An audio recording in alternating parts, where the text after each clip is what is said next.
शुरू करेंगे, कुछ अभी कर लेंगे, कुछ शाम को करेंगे। कोशिश करेंगे कि हाफ से ज़्यादा असाइनमेंट अभी कर लें, और जो डिफ़िकल्ट टॉपिक्स हैं, मतलब इजी टॉपिक अभी कर लें, और डिफ़िकल्ट टॉपिक को एक बार आप पढ़ लें, फिर हम दोबारा से इसको शाम को क्लास लेंगे, तो उन डिफ़िकल्ट टॉपिक्स को कर लेंगे। तो इसके अंदर रूल ऑफ स्टैचुरी इंटरप्रिटेशन है, जिसके अंदर पहला रूल है गोल्डन रूल। तो ये गोल्डन रूल क्या होता है? गोल्डन रूल ऑफ इंटरप्रिटेशन या doctrine of golden rule of interpretation. क्या होता है गोल्डन रूल ऑफ इंटरप्रिटेशन? बताइए। मतलब पहली बात तो इंटरप्रिटेशन क्या होता है, आपको ये पता होना चाहिए कि इंटरप्रिटेशन क्या है। इंटरप्रिटेशन। सर, कानून की व्याख्या करना। और ये व्याख्या कौन करता है? Supreme court. सुप्रीम कोर्ट के पास पावर है, वो इंटरप्रेट कर सकता है सर। ठीक है, इसके अलावा कोई नहीं कर सकता है इंटरप्रिटेशन ऑफ कॉन्स्टिट्यूशन या किसी स्टेटमेंट को इंटरप्रिटेट करना।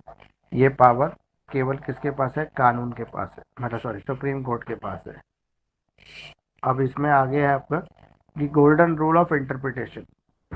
देखो, एक होता है लिटरल रूल। लिटरल रूल में क्या होता है? Plain meaning, dictionary meaning, vocabulary meaning, उसे लिटरल रूल कहते हैं।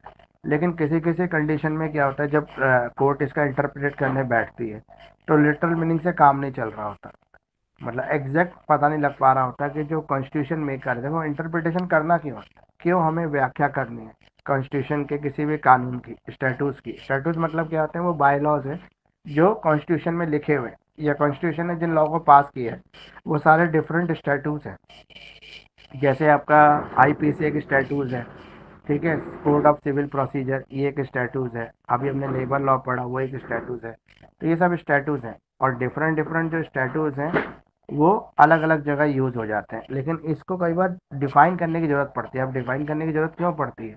डिफाइन करने की जरूरत इसलिए पड़ती है कि जब कोर्ट को ये लगता है कि जो कॉन्स्टिट्यूशन मेकर है, जिन्होंने ये लॉ बनाया था, उन्होंने किस मकसद के साथ लॉ बनाया, ताकि हम उसी मोटिव के साथ इस लॉ को एप्लीकेबल कर पाए।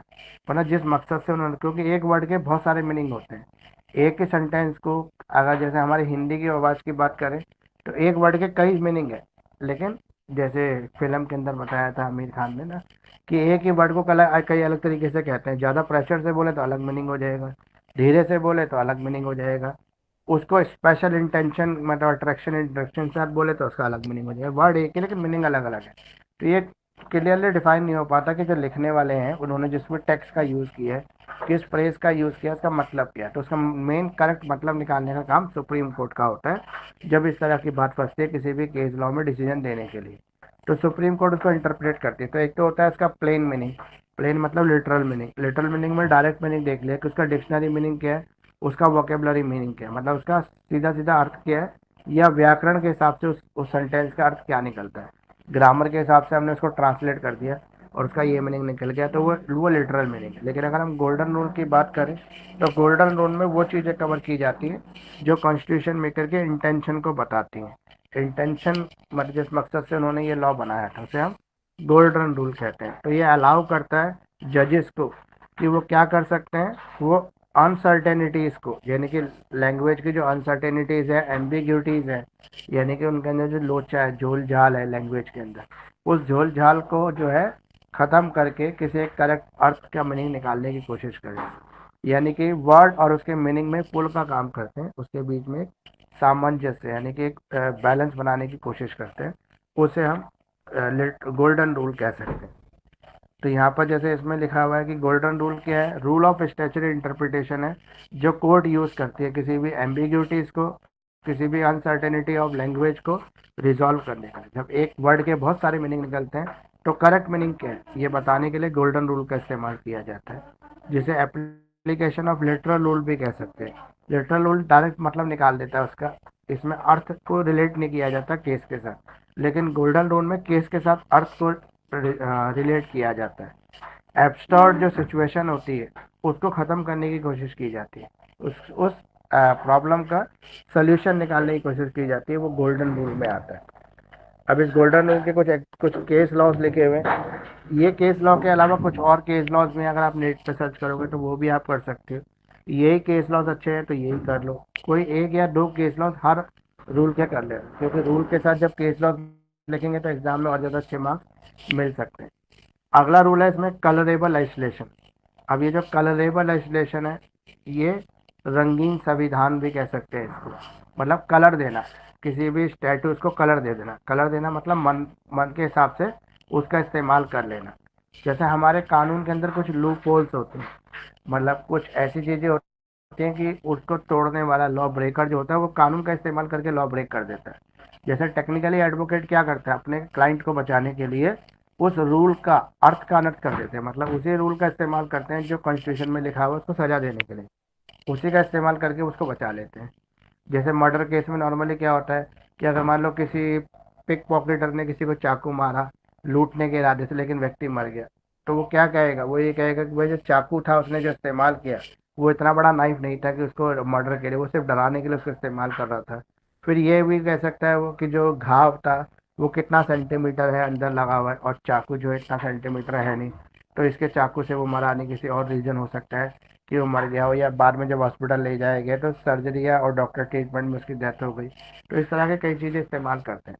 लेकिन अगर हम कलरेबल लेजिस्लेशन की बात कर रहे हैं तो यहाँ पर क्या आता है, यहाँ पर आता है कि हमारे जो लेजिस्लेशन है, हमारा जो कॉन्स्टिट्यूशन है, उसने अपने 7th आर्टिकल के अंदर जो स्टेट है और जो हमारा सेंटर है उसको कुछ पावर का डिस्ट्रीब्यूशन किया है। वो इसलिए किया है क्योंकि हमें दो गवर्नमेंट चलानी है, और दो गवर्नमेंट चलाना इतना आसान नहीं होता, क्योंकि दोनों गवर्नमेंट में कुछ ना कुछ कॉन्फ्लिक्ट भी होगा, झगड़े भी होंगे, और उन झगड़ों का हमें निपटाना भी पड़ेगा। तो उन झगड़ों को निपटाने के लिए उन्होंने क्या किया, इनका बंटवारा कर दिया ताकि ये लड़े ना आपस में, सेंटर और स्टेट की ज़्यादा लड़ाई ना, इसलिए पावर का डिस्ट्रीब्यूशन कर लिया। तो 7 शेड्यूल के अंदर जो लिस्ट है उसमें एक यूनियन लिस्ट है, एक स्टेट लिस्ट है और एक कॉन्कोनेंट लिस्ट है। यूनियन लिस्ट में वो सब्जेक्ट हैं जिस पे केंद्र सरकार कानून बना सकती है, जैसे आपका फाइनेंस, जैसे आपका इंटरनेशनल रिलेशन, देश की सिक्योरिटी, ये आते हैं यूनियन लिस्ट के सब्जेक्ट। इसके अलावा और भी सब्जेक्ट है। इसके अलावा दूसरा आ गया हमारा क्या, स्टेट लिस्ट, जिसमें राज्य सरकार कानून बना सकती है। जैसे राज्य की पुलिस व्यवस्था, राज्य की स्वास्थ्य व्यवस्था, हॉस्पिटलों का मैनेजमेंट, ये सब राज्य से जुड़े मैटर होते हैं, राज्य की प्रशासनिक परेशानियां या प्रॉब्लम, तो इसमें राज्य सरकार कानून बना। तीसरा होता है कॉन्कोनेंट लिस्ट, जिसपे दोनों कानून बना सकते हैं।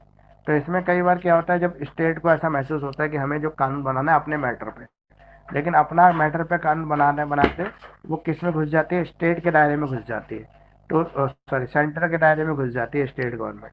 तो सेंटर उस समय इंटरफेयर करते हुए ये कहता है कि ये तो मेरे अधिकार क्षेत्र का मामला है, आपने क्यों इसके ऊपर कानून बनाया, स्टेट को ये सवाल पूछ लेता है। तो स्टेट कहती है कि गलती से मुझसे ऐसा हो गया, मैं अपने ही मैटर पे कानून बना रहा था, लेकिन करते करते आपके जुडिक्शन में घुस गया।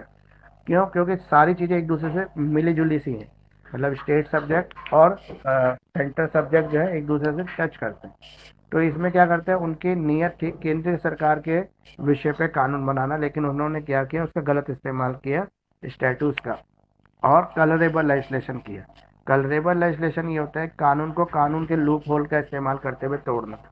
इसका एग्जाम्पल हम दे सकते हैं, मान लो एक मदर है और उसका एक बच्चा है। तो मदर जो है वो सेंट्रल गवर्नमेंट है और बच्चा जो है वो स्टेट गवर्नमेंट है।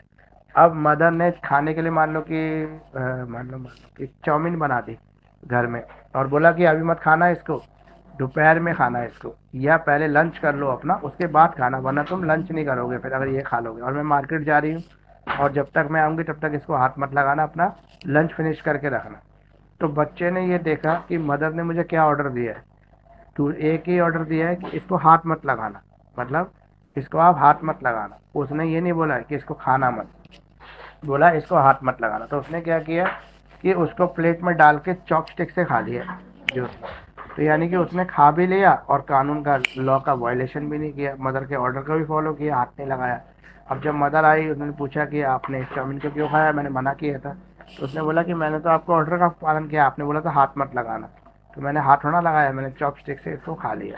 तो इसे कहते हैं कि बाय लॉज को कानून के हिसाब से ही तोड़ना, कानून के लूप होल्स का इस्तेमाल करके। तो इसे कलरेबल लेजिस्लेशन कह सकते हैं। तो कलरेबल लेजिस्लेशन में 3-4 चीज़ें हैं, जैसे सेपरेशन ऑफ पावर होता है इसके अंदर, फेडरलिज्म का इस्तेमाल किया जाता है, और सेंटर और स्टेट के बीच में डिस्ट्रीब्यूशन ऑफ पावर रहता है।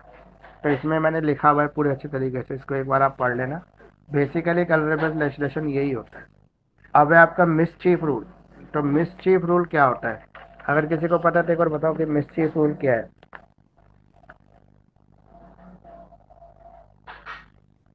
किसी को कोई आइडिया मिसचीफ रूल का? मिसचीफ रूल मैं बताया था, कोई आइडिया नहीं है तो मिसचीफ रूल का मतलब होता है, जैसे मिसचीफ मतलब शैतानी करना, बदमाशी करना, उसी तरह से जब इसका लिटरल मीनिंग जो हमारा स्टेटस है उसका जो लिटरल मीनिंग है वो डिफरेंट हो जाए। किस चीज़ से डिफरेंट हो जाए लिटरल मीनिंग? उसके एक्चुअल मीनिंग से, यानी कि एक्चुअली उस टाइम के हिसाब से उसका मीनिंग निकल रहा है वो अलग है, और जो इंटरप्रिटेशन ऑफ स्टेटस है उसका लिटरल मीनिंग डिफरेंट है। तो इन दोनों को बैलेंस करने के लिए मिसचीफ रूल इस्तेमाल किया जाता है, यानी कि थोड़ा सा शैतानी करके उस मीनिंग को से रिलेट कर देते हैं एक्चुअल मीनिंग से। यानी कि आप उस बाय लॉज के अंदर कुछ चेंज नहीं कर रहे, लेकिन उसके मीनिंग को थोड़ा सा इस तरह से इस्तेमाल कर रहे हैं कि वो एक पुल का काम करने लगे और एक्चुअल सिचुएशन पे अप्लाई हो जाए, कोई भी स्टेटस है, तो उसे मिसचीफ रूल कहते हैं। इसमें क्या करते हैं, कॉमन लॉज जो होते हैं, ठीक है, उनको चेक किया जाता है कि जब ये इंटरप्रिटेशन ऑफ स्टेटस लागू हुआ, सॉरी इंटरप्रिटेशन, जब ये स्टेटस लागू हुआ तो उस समय क्या लॉ था। उस अगर ये नहीं, मान लो आईपीसी नहीं आया तो उससे पहले भी तो लोग क्राइम करते थे, उससे पहले लोग मर्डर भी करते थे, तब कैसे सजा देते थे? तो तब राजा महाराजा अपनी जो पुरानी किताबें होती थी, जैसे भगवत गीता में कुछ बताया भाई, या राजा के नियम कायदे जो है, उस हिसाब से वो अपने विवेक के अकॉर्डिंग न्याय देते थे। तो मिसचीफ रूल में ये चेक किया जाता है कि इस इंटरप्रिटेशन, सॉरी, स्टेटस के आने से पहले क्या लॉ था, तो उस लॉ के हिसाब से स्टेटस को डिफाइन कर दिया जाता है। क्यों? क्योंकि लॉ बनाने वाले उसी समय के थे जब ये स्टेटस आया था, और उससे पहले का जो लॉ था, तो उन्होंने उसी को चीज़ को रिलेट करने के लिए इस तरह का स्टेटस जो है बनाया होगा। तो लॉ के जो डिफेक्ट होते हैं उनको दूर करने का काम करता है मिसचीफ जो है, मिसचीफ रूल जो है। और इसका एक ही रीज़न होता है, मिसचीफ इसलिए किया जाता है ताकि रेमेडी दी जाए। रेमेडी किसको? जो स्टेटस है उसको करेक्टली अप्लाई किया जाए उसके करेक्ट सेंस में। ये मिसचीफ रूल हो गया जब एक्चुअल मीनिंग और लिटरल मीनिंग दोनों अलग अलग हो। प्लेन मीनिंग कहता है लिटरल मीनिंग को, डायरेक्ट मीनिंग जो निकल रहा है स्टेटस का, और जो एक्चुअली एक्शनेबल क्लेम है वो डिफरेंट हो, लेकिन डिफरेंट भी इतना ना हो कि बिल्कुल ही उल्टा हो, लेकिन थोड़ा सा अलग हो। तो उस थोड़े से अंतर को ख़त्म करने के लिए मिसचीफ रूल का इस्तेमाल किया जाता है। फिर इसके बाद अगला आता है आपका पिथ एंड सबटेंस रूल। तो जो ये वर्ड है पिथ एंड सबटेंस, ये हमने वहाँ पे भी पढ़ा था कॉन्स्टिट्यूशन में भी, जब हम 6 सेमेस्टर के अंदर कॉन्स्टिट्यूशन पढ़ रहे थे तब। तो पिथ एंड सबटेंस क्या होता है बताइए एक बार।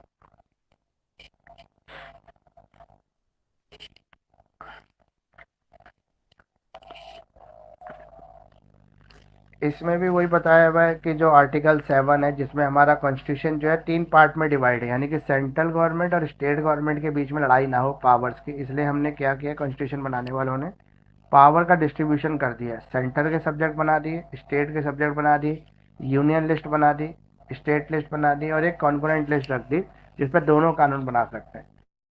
अब जब भी किसी को कानून बनाना है तो कानून बनाने से पहले, जैसे फॉर एग्जांपल राज्य कानून बनाना चाहता है, तो राज्य सबसे पहले अपने लिस्ट चेक करेगा कि मेरे पास इस लिस्ट में ये सब्जेक्ट है, इस पर मैं कानून बना सकता हूँ। उसने अपने अपने पिच पर, अपनी बाउंड्री पर खेलना शुरू किया। जैसे एक बैट्समैन क्रिकेट खेलता है तो अपनी पिच पे प्ले करता है ना, और अगर वो पिच से बाहर चला जाता है तो वो आउट हो जाता है। मतलब एक नियम है क्रिकेट का कि वो अपनी पिच पर ही खड़े होकर बैटिंग कर सकता है, अगर वो पिच से बाहर होता है तो वो आउट हो सकता है। तो ये जो पिथ और सबटेंस है ये भी वही है कि स्टेट अगर अपना कानून बना रहा है तो वो अपने सब्जेक्ट मैटर पे बनाएगा। अगर अपने सब्जेक्ट मैटर पे वो कानून नहीं बना रहा और सेंटर के सब्जेक्ट मैटर से छेड़छाड़ करने चला जाता है तो सेंटर उसको क्या करेगा, आउट कर देगा। आउट करने का मतलब उसके कानून को नल एंड वाइड कर देगा, या सुप्रीम कोर्ट ही नल एंड वाइड कर देगा कि आपने जो स्टेट के सब्जेक्ट पे कैसे कानून बना दिया। तो पिथ का मतलब ये होता है कि ये देखना कि किस लिस्ट के विषय पे कानून बन रहा है, और सबटेंस का मतलब ये होता है अल्टीमेटली जो कानून बन के तैयार हुआ उसमें अगर कोई बायलॉज हो गया है, मतलब किसी बायलॉज का आपने वायलेशन कर दिया, अपने मैटर से आपने शुरू किया लेकिन कानून बनाते बनाते आप उसके मैटर में घुस गए, किसके, सेंट्रल गवर्नमेंट के। तो ये देखा जाता है कि आपकी नीयत कैसी थी, आपने जानबूझ के ऐसा किया तो उस कानून को कोर्ट नल एंड वाइड कर देती है। अगर आपने जान के ऐसा नहीं किया लेकिन परिस्थितियों ने आपसे ऐसा करवा दिया, यानी कि वो जरूरी था करना, तो वो आपका कॉइक जो है वैलिड रहता है। फॉर एग्जाम्पल मान लो कि एक स्टेट गवर्नमेंट ने ऑर्डर पास किया कि कोई भी व्यक्ति जो मकान बनाएगा वो व्यक्ति बेसमेंट नहीं बनाएगा, मतलब बेसमेंट बनाना अलाउड नहीं नहीं सॉरी, स्टेट ने लॉ पास किया कि हमारे राज्य के अंदर बेसमेंट बनाना अलाउड नहीं, मतलब बेसमेंट कोई नहीं बनाएगा। तो एक व्यक्ति ने अपना घर बनाना शुरू किया, तो घर बनाते बनाते उसने क्या किया, अंदर ही अंदर बेसमेंट भी बना लिया। तो उसने क्या किया, घर बनाने के आड़ में बेसमेंट बना लिया। तो यहाँ पर अगर स्टेट गवर्नमेंट उसके खिलाफ एक्शन लेगी, बोलेगी कि आपको घर बनाने की परमिशन दी थी, आपने बेसमेंट क्यों बना लिया। तो वो कहता है घर बनाते बनाते मैंने बेसमेंट बना दिया। तो यहाँ पर उसने बाय लॉस का जो है वायलेशन कर दिया, जो स्टेट की लिस्ट था। फॉर एग्जाम्पल जो घर बनाने व्यक्ति है वो स्टेट गवर्नमेंट है, और जो बेसमेंट की परमिशन देने वाला है वो सेंट्रल गवर्नमेंट है।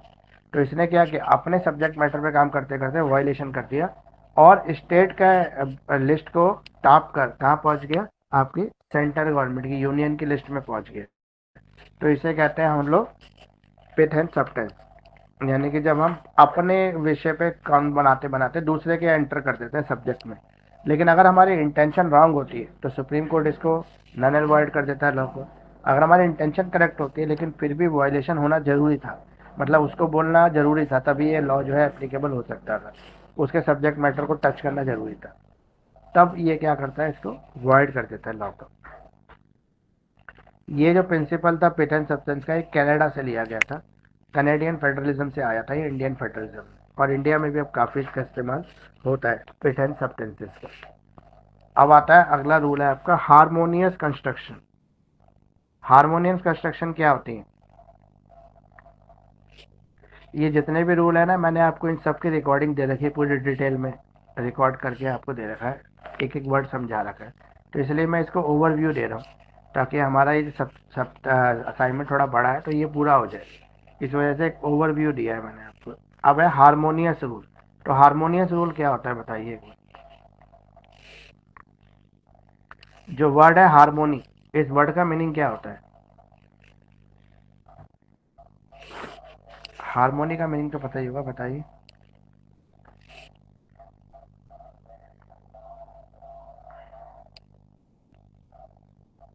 हिमांशु बताओ हारमोनी क्या होता है।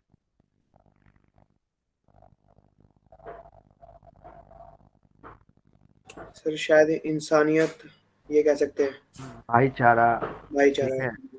हारमोनी, हारमोनी मतलब होता है जब हम अपने पड़ोसियों से अच्छे संबंध रखते हैं, मधुर रिश्ते रखते हैं, तो उसको हारमोनियस रिलेशनशिप कह सकते हैं, ठीक है। अब जो वर्ड है कंस्ट्रक्शन, देखो कंस्ट्रक्शन अलग चीज होती है और रूल्स अलग चीज होती है, रूल्स और कंस्ट्रक्शन कभी एक जैसे नहीं हो सकते।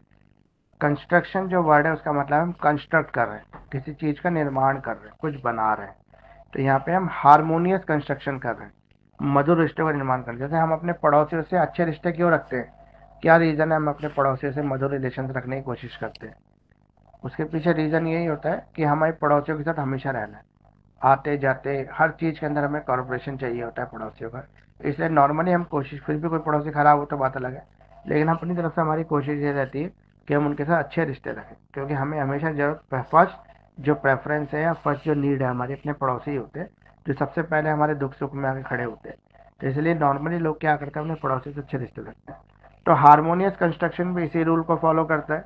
ये कहता है कि अगर कहीं भी आप इंटरप्रिटेशन कर रहे हैं, आप कानून के लॉ की व्याख्या कर रहे हैं, तो उसका जो लिटरल मीनिंग है, लिटरल मीनिंग अगर डिफरेंट है, लेकिन जो केस है जिसपे वो मीनिंग एप्लीकेबल हो रहा है वो थोड़ा सा डिफरेंट है, तो हम इसको हारमोनियस रिलेशनशिप बना देते हैं।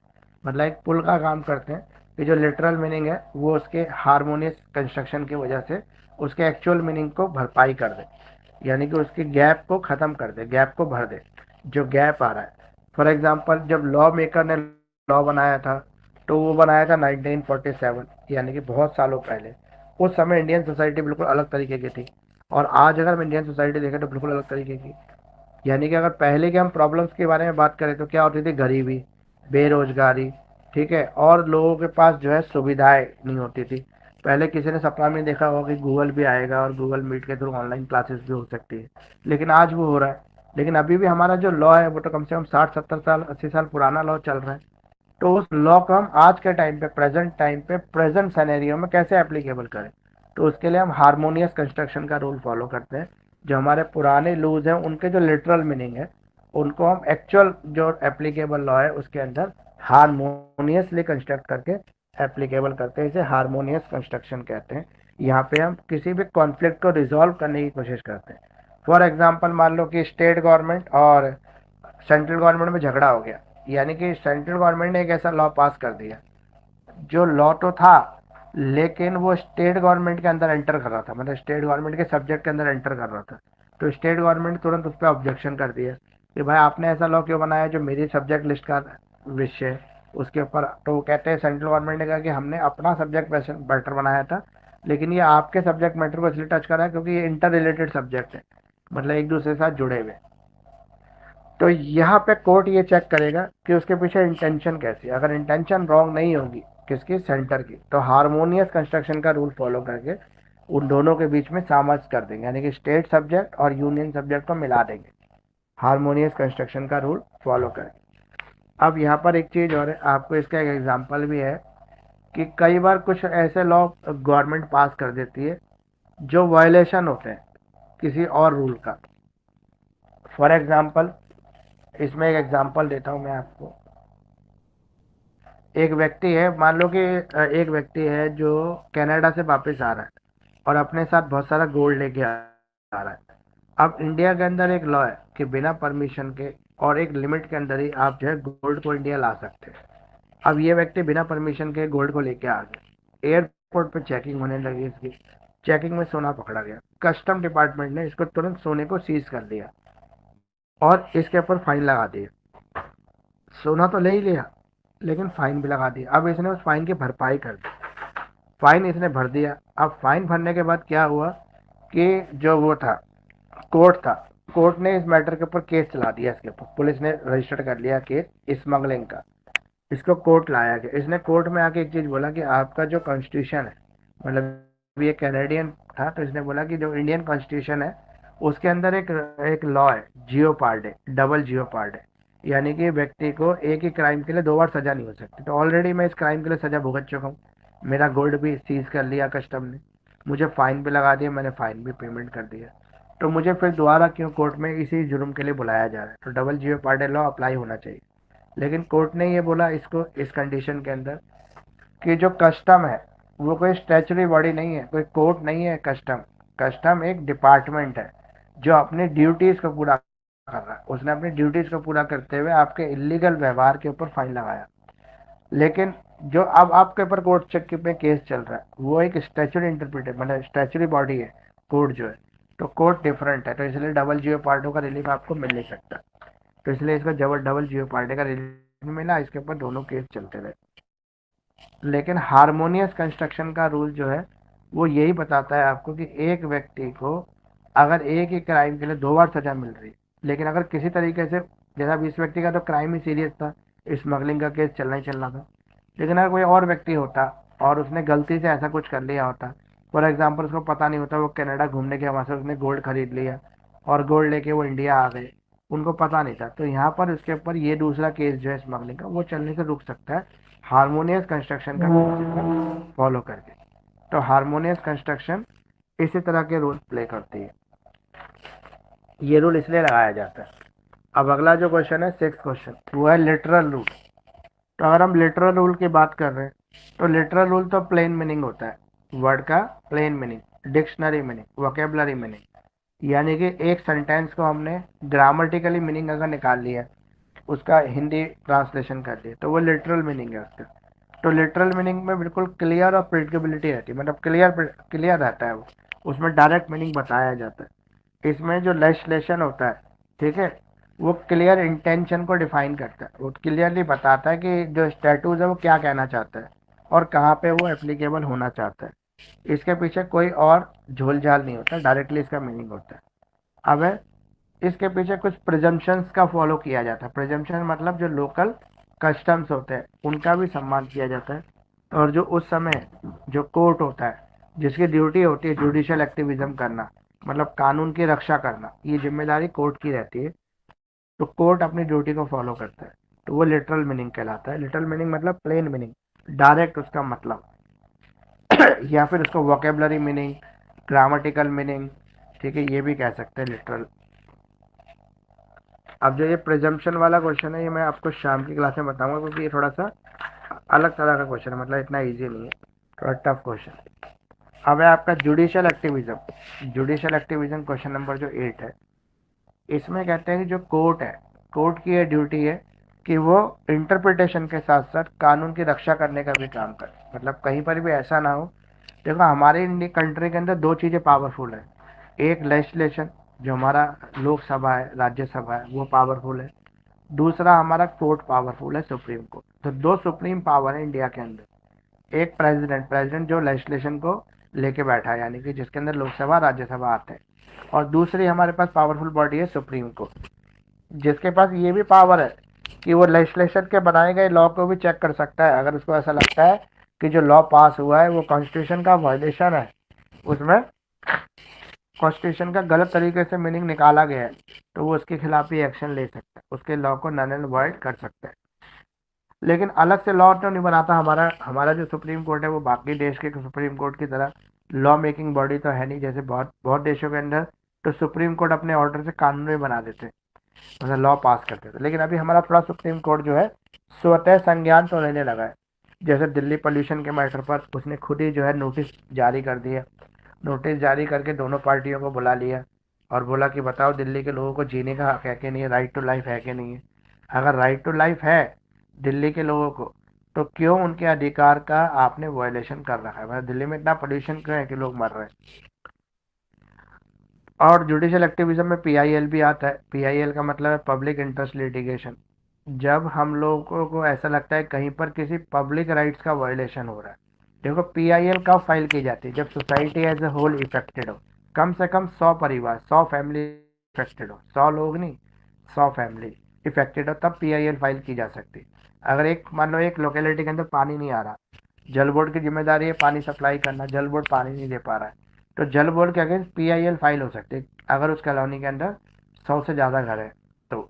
लेकिन अगर उस कॉलोनी के अंदर ही 50 घर है, 20 फैमिली रहती हैं बस, तो उसके अंदर कोई भी पीआईएल फाइल नहीं हो सकती। जबकि ये पब्लिक कॉज है, लेकिन फिर भी पीआईएल फाइल नहीं हो पाएगी, क्योंकि वो तरह के लोग उसमें अफेक्टेड होने चाहिए। मान लो कि आप कहीं जा रहे थे ट्रेन से, आपने स्टेशन के बाहर जाकर देखा बहुत सारे बच्चे जो हैं उनसे जो है वो चाइल्ड लेबर करवाई जा रही है, तो आप इस पे पीआईएल फाइल कर सकते हैं। क्यों? क्योंकि इस पे 100 का टारगेट नहीं है, 100 फैमिली का नहीं है, क्योंकि ये एक पब्लिक कॉज है। पब्लिक कॉज पे आप पीआईएल फाइल कर सकते हैं। तो जो पीआईएल होता है उसको सुनने की जिम्मेदारी सुप्रीम कोर्ट की है। तो पीआईएल को जो है जुडिशियल एक्टिविज्म में लाया जा सकता है। इसके अलावा जो हायर कोर्ट होती है सुप्रीम कोर्ट, वो अपनी निचले कोर्ट जो होती है जैसे डिस्ट्रिक्ट कोर्ट, हाई कोर्ट, उनको भी ऑर्डर दे सकती है अगर वो अपने जुडिक्शंस का वायलेशन कर रही है। अपने अधिकार क्षेत्र से बाहर जाके कोई भी कोर्ट अगर किसी ऑर्डर को दे रही है, किसी डिसीजन का पर फैसला दे रही है, किसी और के खिलाफ कोई एक्शन ले रही है, तो उस पर सुप्रीम कोर्ट उसको ऑर्डर इशू करके पूछ सकता है कि आपने किस अधिकार से इसके ऊपर फैसला दिया, यानी कि आपने अपने जुडिक्शन का वायलेशन किया। तो ये सारा जुडिशियल एक्टिविज्म का मामला होता है। जैसे पॉलिसी मेकिंग करना, जब भी सेंट्रल गवर्नमेंट जो है किसी पॉलिसी को बनाती है और अगर वो स्टेट के बाय लॉज का वायलेशन कर देती है, मतलब फॉर एग्जांपल स्टेट में बीजेपी की गवर्नमेंट है, तो उन्होंने कुछ ऐसा रूल पास कर दिया केवल जिस स्टेट में बीजेपी की सरकार है उन्हीं स्टेट गवर्नमेंट को फायदा मिलेगा, जिस गवर्नमेंट में जिस स्टेट के अंदर बीजेपी गवर्नमेंट नहीं उसको कोई फायदा नहीं मिलेगा। तो ऐसे लॉ को तुरंत जो है सुप्रीम कोर्ट संज्ञान लेगा और इसको खत्म कर देगा। बोलेगा ऐसा कोई लॉ नहीं हो सकता जो पार्शियलिटी पे, यानी कि जो चुनी हुई सरकार है वो जनता की होती है, वो किसी पार्टी की नहीं होती। तो इसलिए सेंट्रल गवर्नमेंट कोई भी लॉ बनाएगा तो सभी स्टेट के ऊपर इक्वल में लागू होगा। ऐसा नहीं होगा कि उसके अंदर भेदभाव किया जाए कि जहाँ बीजेपी की गवर्नमेंट है वहाँ पे फ़ायदा मिलेगा, जहाँ पे नहीं है वहाँ फ़ायदा नहीं मिलेगा। तो ऐसा नहीं हो सकता। इसके अलावा कोई स्ट्रेटेजिक मतलब कोई प्लानिंग से जुड़ी हुई कोई चीज़ है, जो प्लानिंग है जो देश के लिए ज़रूरी है, तो उसके भी जो है जुडिशियल एक्टिविज्म एप्लीकेबल हो सकता है। तो कॉन्स्टिट्यूशनल इंटरप्रिटेशन करना हो, जहाँ पे कॉन्स्टिट्यूशन की व्याख्या करनी हो, वो भी सुप्रीम कोर्ट का काम है। तो जुडिशियल एक्टिविज्म में बेसिकली जो है सुप्रीम कोर्ट के रोल की बात की गई है कि सुप्रीम कोर्ट किस तरह से प्रोटेक्शन ऑफ कॉन्स्टिट्यूशन है, मतलब प्रोटेक्टर ऑफ कॉन्स्टिट्यूशन है, कॉन्स्टिट्यूशन की प्रोटेक्शन भी करता है और इंटरप्रिटेशन भी करता है। जहाँ पे जरूरत होगी वहाँ कॉन्स्टिट्यूशन की व्याख्या करने की पावर भी इसी के पास है। इसीलिए जैसे फंडामेंटल राइट है, कहीं पर भी फंडामेंटल राइट्स का वायलेशन हो रहा है तो आप तुरंत सुप्रीम कोर्ट जा सकते हो, आर्टिकल 32 के अंदर बोल सकते हो कि मेरे सुप्रीम कोर्ट मेरे फंडामेंटल राइट्स का वायलेशन हो रहा है। तो सुप्रीम कोर्ट तुरंत ऑर्डर जारी करेगी और बोलेगी कि भाई आपके फंडामेंटल राइट्स का क्यों वायलेशन हो रहा है, इसको इसके फंडामेंटल राइट्स वापस दिलाए जाए। ठीक है, अब आगे आपका अगला है स्टैचूरी इंटरप्रिटेशन, ये हो गया आपका। तो ये जुडिशियल एक्टिविज्म आपका कंप्लीट हो गया पूरा। अब अगला है आपका मैक्सिम्स, अलग अलग जो मैक्सिम्स है, इन मैक्सिम्स को हम डिटेल में पढ़ेंगे शाम को। लैटिन मैक्सिम जितने हैं, लैटिन लीगल मैक्सिम, ये 4-5 लैटिन लीगल मैक्सिम है। इनको एक बार आप पहले खुद पढ़ना, फिर मैं इसको आपको डिस्कस कराऊंगा डिटेल में कि मैक्सिम्स होते क्या और किस तरह के ये लागू होते हैं।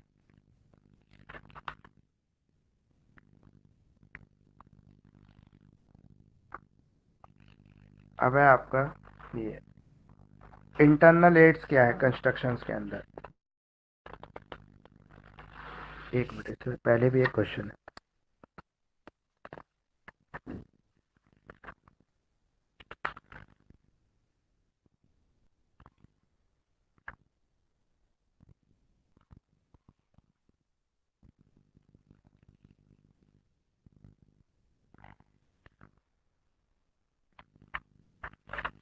ये इससे पहले क्वेश्चन नंबर 10 है, penal status must be strictly constructed, explain the said statement with the help of decided cases।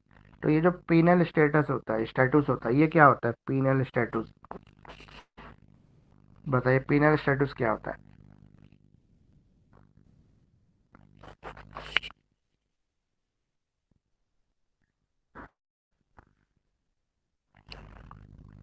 penal status क्या होता है, एक प्रिंसिपल है ये जो स्टैचूरी इंटरप्रिटेशन देता है। मतलब ये प्रिंसिपल है जिसके फॉलो कर कर जो सुप्रीम कोर्ट है वो किसी भी स्टैटूस का इंटरप्रिटेशन करती है, वो बताती है कि इसका मीनिंग क्या है, इस स्टैटू का मीनिंग क्या है। कोई भी क्लास से पहले थोड़ा सा पढ़ के रखा करो ताकि आपको चीज़ें और अच्छी समझ में आएंगी। जब बिना पढ़े क्लास लेते हैं तो उसमें डिफ़िकल्टी होती है समझने में भी और समझाने में भी, क्योंकि अगर थोड़ा सा मैं बोलूँ थोड़ा सा आप बोलेंगे तो जल्दी जल्दी ये चीज़ें कवर होंगी और ज़्यादा क्लियर तरीके से हो पाएंगी। तो एक प्रिंसिपल है जहाँ पे हम डायरेक्ट मीनिंग निकालते हैं उसका स्टेटस का। पीनल मतलब direct, direct meaning, correct meaning और डायरेक्ट मीनिंग। फॉर एग्जांपल मान लो हमारा आईपीसी एक स्टेटस है जो क्रिमिनल लाइबिलिटी को प्रिस्क्राइब करता है। अगर इसके मीनिंग की बात करें तो इसका मीनिंग नैरो या ब्रॉड, यानी कि या तो इसका लिमिटेड मीनिंग हम बात कर रहे हैं या इसका ब्रॉड मीनिंग की बात कर रहे हैं। तो इन दोनों में जो हमारा पीनल स्टेटस जो है वो फिट होता है। जब इसके डायरेक्ट वर्थ निकालना हो, डायरेक्ट मीनिंग निकालना हो स्टेटस का, तो हम पीनल लॉ के थ्रू इसका मीनिंग निकाल सकते हैं, जो पीनल मतलब डायरेक्ट जो वर्ड का मीनिंग होता है उसके थ्रू। अब प्रिंसिपल क्या है, जैसे प्लेन मीनिंग रूल, जो प्लेन मीनिंग रूल है वो हमें ये बताता है कि इस स्टेटस का क्लियर मतलब क्या है, कोर्ट इसमें क्या कहना चाहती, मतलब बनाने वाले जो हमारे इस प्रिंसिपल्स को बनाने वाले हैं वो क्या कहना चाहते थे, उनका मीनिंग क्या था इसको कहने के लिए, इसके पीछे कौन सी प्रिजम्पशन थी, मतलब प्रिजम्पशन कौन सी मान्यता इसके पीछे फॉलो की गई है वो।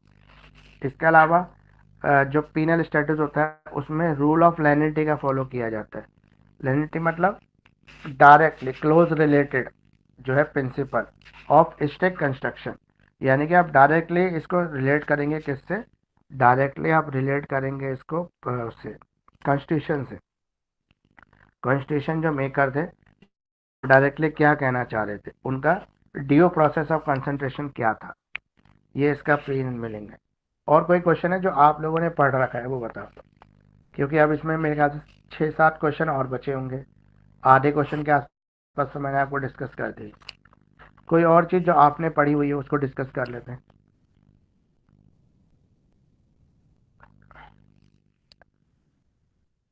अभी तक कुछ नहीं पढ़ा है किसी ने भी ये।